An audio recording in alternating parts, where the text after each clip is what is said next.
Sipiika Among Magogo nga ye Sipiika wa Parliament abadde asisinkanye ab'amagombolola okuva e Busoga abagenda maaso n'okutendekebwa mu bukulembeze ng'omusomo guno gutegekeddwa Parliament guyindira ku Hotel Africana mu Kampala. Sipiika Among atendereza Kadaga olw'omulimu gwe yakola mu Parliament nga bo mu kiseera kino balandira ku bye yatandika. My predecessors did a good job and we are continuing with the job that they did.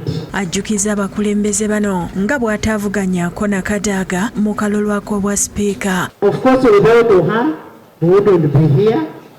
We want to thank her for the good work that she did while she was a Speaker.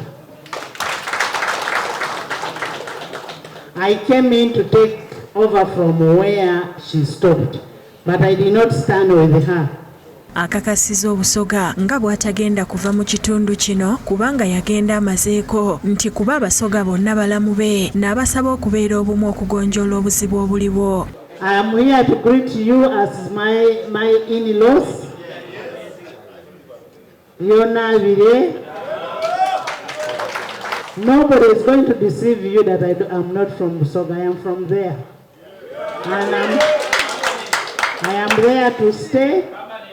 I am there to stay, and I will respect all of you the way you want to be respected. Download the app on App Store or Google Play Store now. Vision Digital Experience, the future of media.